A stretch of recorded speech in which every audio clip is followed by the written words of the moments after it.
Hello everyone, welcome back. You're watching Avorion episode 8. I'm Enigmius and today we're continuing with the spirit of a muscle car in space.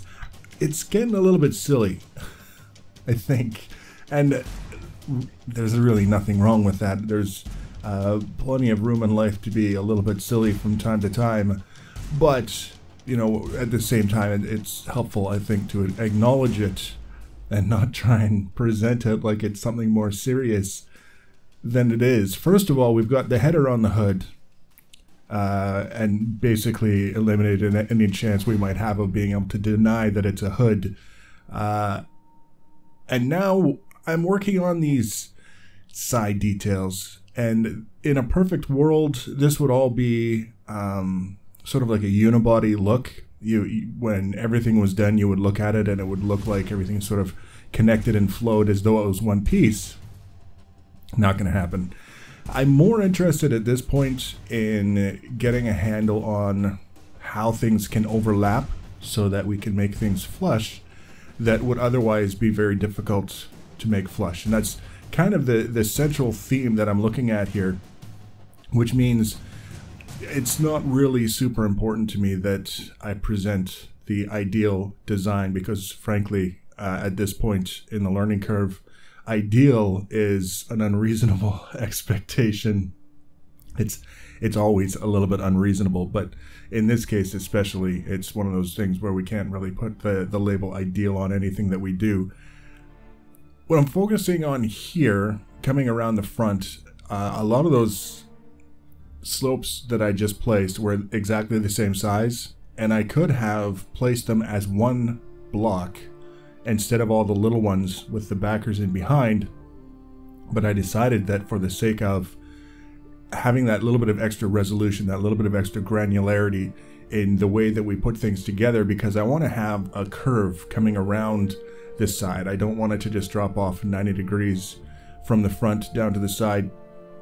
So having those smaller pieces there gives me the flexibility to provide that sort of granularity and that expectation that if we make it too large, that we lose the detail when we go into a transition because we could only use a limited number of blocks, or it becomes extremely difficult to line everything up so that the seams come together the way that we want them to. So more pieces, smaller, fairly uniform. In this case, they're quite uniform coming down, and then a little bit of fiddling around to try and get everything to fit. If I were to look at one particular vehicle and sort of the profile that I'm aiming for at this stage, I wouldn't be able to I wouldn't be able to tell you, quite frankly. But it's kind of drawing from a number of different sort of ideas that I have in my mind.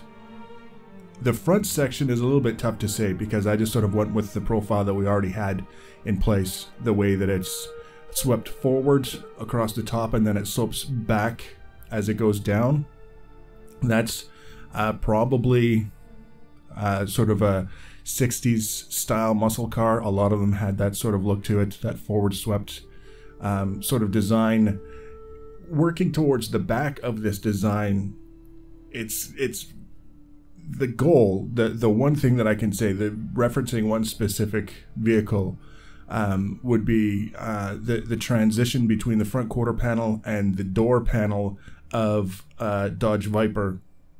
The way that it has sort of like the rounded section on the forward part of the door panel almost looks like it tucks into and a little bit behind the front quarter panel. I've always just looked at that and thought that that was one of the coolest sort of designs, and it's heavily influenced by the Shelby Cobra and other vehicles of that nature. So there's a lot of tradition, there's a lot of sort of legacy stuff in the design and forward thinking, but at the same time that classic car homage to the vehicles that have come before. I don't know how I know all this stuff. When it comes to cars, for me, it's always been Dodge Viper and Mercedes. Everything else, don't know, don't care. But you get the idea. You get certain ideas in your head. You see things that other people have done, and whether you understand everything about what you're looking at or just the one little area that draws your attention, it doesn't really matter, because in this case there was that one little area that drew my attention probably more than any of the others in terms of the design of the body. And in this case, I thought it would be pretty cool if I could come up with something similar to that. So this is where we're getting this shape for this front section. Is we've got that sort of the part of the back of this whole profile that we're assembling now has that sloped, the curved, long, elegant curve coming down, and then there's a little bit of room there where we can maybe tuck something up in behind. That's sort of the general direction that we're going. And the key here that I missed entirely, and in terms of missed, I mean you aim at something and you shoot and you either hit or you miss. I missed with the original design of this thing. By letting it get so long, the aggressiveness of the design was kind of lost because it was spread out and it was just kind of weird. I mean, this might be a little bit silly, but that one was definitely just weird. And in this case, I can live with silly, but weird just doesn't work for me. This is where it gets a little bit finicky, but it's not that bad. Again, and I want to be careful that I don't present this as though I'm criticizing the game or complaining about the game. And at the same time, I don't want to be a broken record about the place of a learning curve in this whole process. But that's what it really comes down to, is you can't really learn it until you've done it wrong enough to recognize when you've done it right, I guess is one way of putting it. And I'm definitely doing it wrong enough times to eventually learn a few things as I go along. One of the things that I'm learning is that there's a sort of a transition as we're working down the front of this section here, and it's really difficult to sort of pinpoint for you guys exactly where it is. But we've got sort of this slope that's fairly consistent coming from the top, working its way back, and then where it starts to transition to a more gradual curve, we lose it. We lose that transition and it goes all kinds of wonky. There's two ways that I could handle this. I could just sort of accept it, that there's a bit of a divergence in the curve, the whole profile that I was hoping to work with. Or I could work my way back from where that divergence takes place and rework basically everything and try and smooth it out, make sure all of the blocks that come after that one critical area are the size and shape and orientation and position that they need to be. In this case, I decided to go for option A, which is to just accept that there's a bit of a divergence there and use that as a basis for a little bit of layering, a little bit of texture on the side of this specific area on the build. So there's different ways to skin a cat when something doesn't work the way maybe I'd originally intended it to. It doesn't necessarily require starting over in every instance. So we've got this top section that we're working on now that's not uniform at all in terms of the curve, but I like the way that it's going. There's a transition. It's kind of an S, almost like an S bend to it. It kind of goes in one direction and then pulls back and goes out the other way.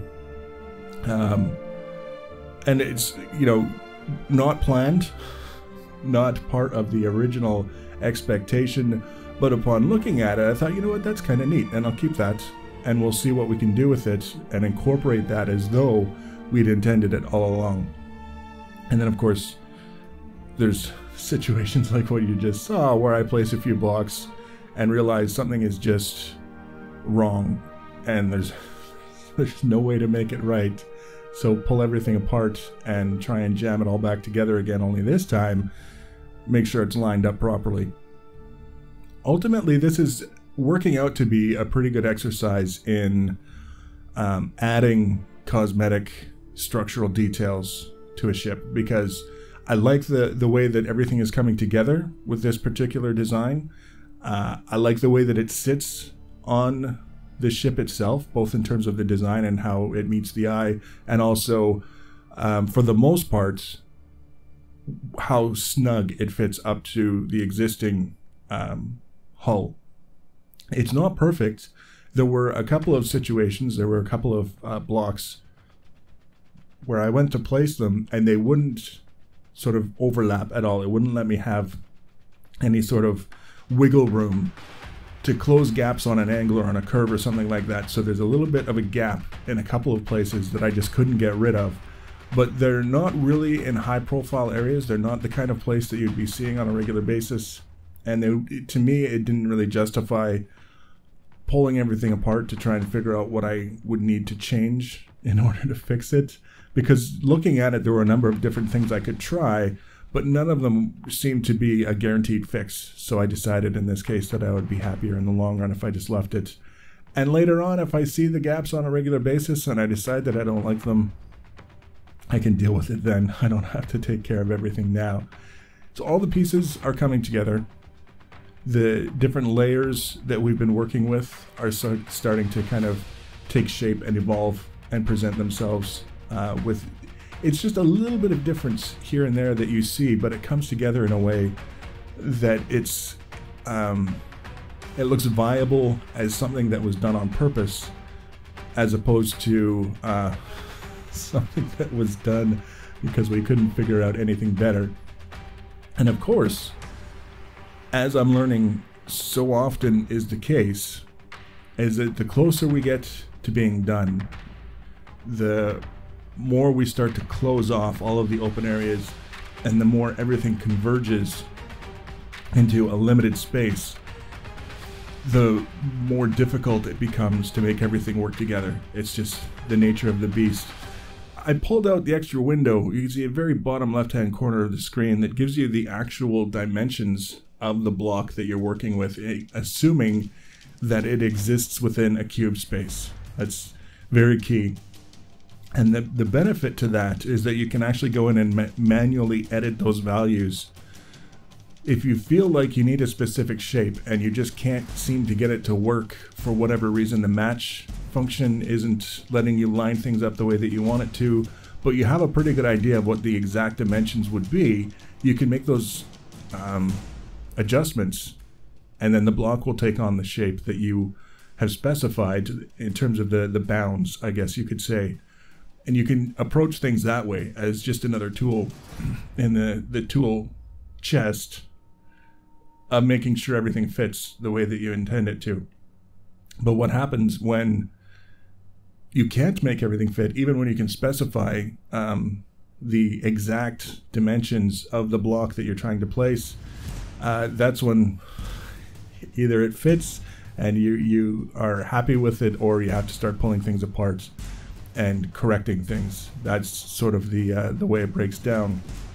I'm also getting a handle on those times when it's beneficial to turn the match feature off, so that it's not automatically trying to match the seams of the blocks you want to place with the block that you're placing it against. One of the benefits to doing that is that sometimes you really only have a limited number of blocks that you can place your next victim against, and when you try and do that, it limits the way that you can scale the block so that you can't go outside that particular shape. The shape in the game's mind, when you have the match feature turned on, has to match the block that you're placing it up against, the one that you have highlighted with your mouse cursor. And in order to make that happen, it won't let you scale outside of that. So there are times when it makes sense, when things don't necessarily line up the way that you might like them to just turn off the match feature and either manually adjust the scale, just stretching and pulling and doing all that other stuff, or entering it in as explicit values and try and get things to work that way. Sometimes that's really the only way to make things happen.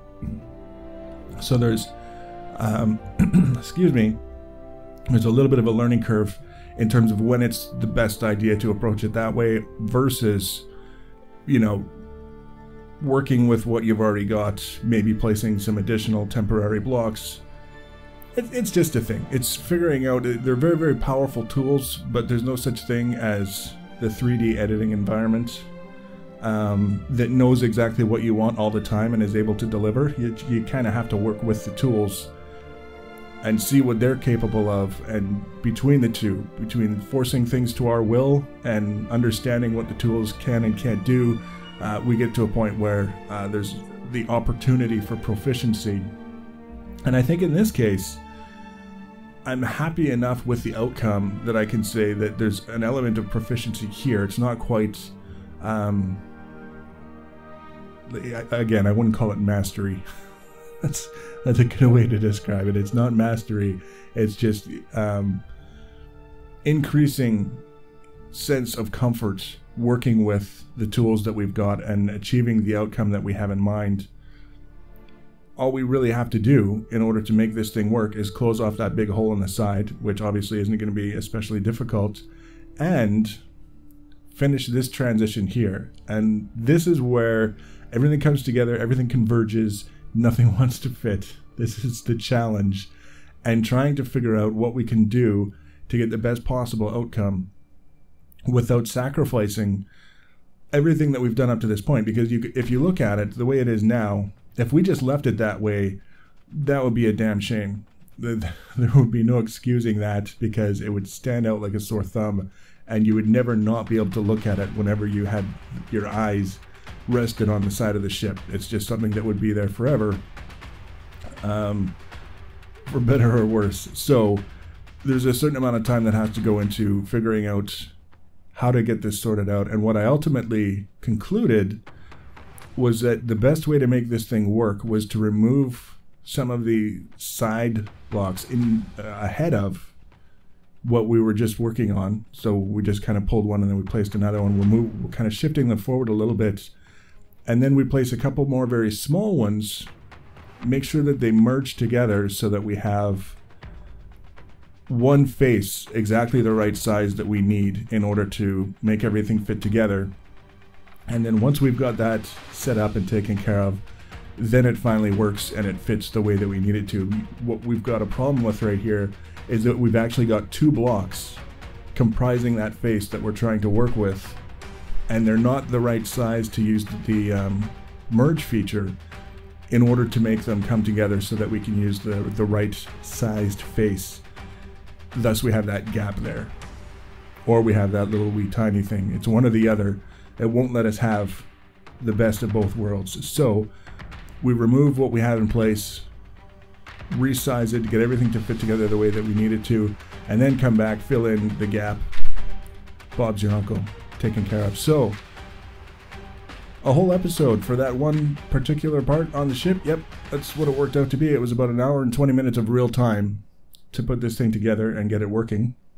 And now that it's together and working, I'm pretty happy with it. So the next episode, we're going to do the rest of the detailing on the side, starting from the point immediately behind this, extending all the way to the back of the ship, and then we'll be adding equipment and working on the underside. So we're getting there. We're definitely making progress.